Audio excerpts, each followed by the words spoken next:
इस अहम खबर पर लगातार हमारी नजर बनी हुई है। बहुत बहुत शुक्रिया आपका तमाम तर तफसीलात के लिए। कश्मीर में टारगेट किलिंग का खौफ है, इसलिए लोग खीर भवानी मेले में शिरकत से भी गुरेज कर रहे हैं। जम्मू से गाड़ियों का इंतजाम करने वाले लोग मेले में शिरकत नहीं करना चाहते। ये लोग वादी के मौजूदा हालात से खौफजदा हैं। गांदरबल के तुलमुला में माता खीर भवानी मेला 8 जून को मुनक्किद किया जाता है।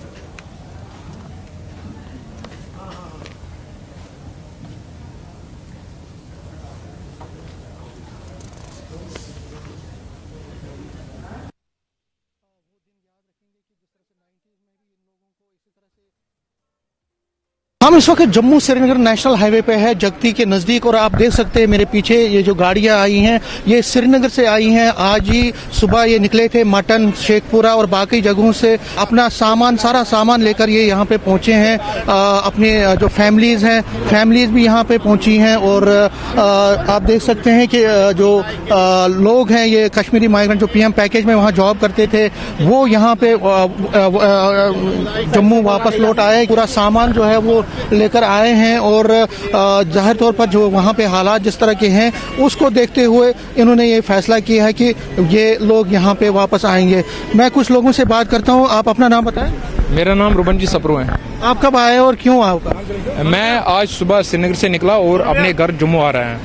और इसकी वजह यह है कि जो पिछले कुछ दिनों से लगातार माइनॉरिटी कम्युनिटी मेंबर्स के ऊपर वहाँ पर हमले हो रहे हैं। पहले मैं प्राइम मिनिस्टर्स एम्प्लॉयमेंट पैकेज के अंडर वहाँ काम कर रहे हैं। उसमें एक जो डर का माहौल जो है वो पैदा हुआ। इसी को देखते हुए हमने जब सिचुएशन को देखा, जो हमें लगा कि हमारे लिए बहुत ही अलार्मिंग है, इसको देखकर हमने समझा कि हम जम्मू आएंगे, पहले हम अपनी जान बचाएंगे। कहाँ जॉब करते थे? हम बड़गांव में। बड़गांव में। आप सुबह निकले वहाँ से? सुबह 4:30 बजे निकले। अच्छा, क्यों आप वापस आए? सर डर लग रहा है, उधर ऑफिस में जाके मार दिए। अब इससे हालत बुरी क्या होगी? आप वापस जाओगे? जाना तो चाहते हैं, हमारी हम पैदा हुए हैं उधर, मगर सरकार नहीं चाहती है। अब 370 हटने से क्या हुआ? हिंदुओं को कोई फायदा नहीं हुआ। डर था, क्या करते, एक के बाद एक किलिंग हो रही है। कल किसका नंबर आएगा तो वो कोई पता नहीं है। अब वहाँ बैठ नहीं सकते थे ना। हम यही चाहते हैं कि वो रिलोकेट करे हमें, बस। मेरा जन्म कश्मीर में हुआ है, मेरी प्रॉपर्टी कश्मीर में है, मेरा मकान कश्मीर में है, मेरे को कश्मीर में क्यों नहीं रहने दिया जा रहा है? मेरा कसूर क्या है? मेरा कसूर क्या है? क्या मेरा ये कसूर है कि मैंने गन नहीं उठाया? ये मेरा कसूर है? अगर मैंने गन उठाया तो मैं आज कश्मीर में रहता है।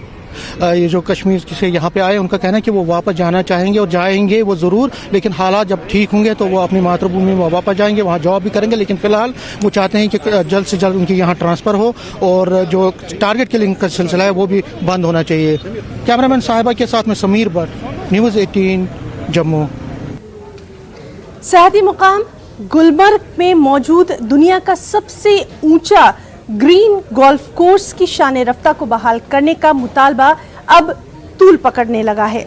Secretary of tourism Sarmad Hafeez ने कहा कि गुलमर्ग गोल्फ कोर्स की शान रफ्ता को बहाल करने पर काम चल रहा है। उन्होंने कहा कि रवां साल ही इस तारीखी गोल्फ कोर्स को फाल बनाया जाएगा और बैरून मुमालिक और मुल्क की दीगर रियासतों से यहाँ लोग गोल्फ खेलने के लिए आएंगे। साथ ही यहाँ टूर्नामेंट भी मुनक्किद कराए जाएंगे।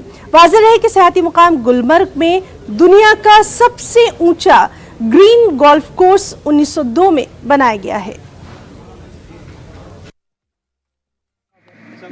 1987 से हम यहाँ गोल्फ सिखा रहे हैं। तो गोल्फ कोर्स ये बहुत अच्छा है और दुनिया में लॉन्गेस्ट गोल्फ कोर्स है, हाईएस्ट पे है, हाई एल्टीट्यूड पे है और है ये नेचुरल। इसमें उतने कुछ मेहनत करने की ज़रूरत नहीं होती।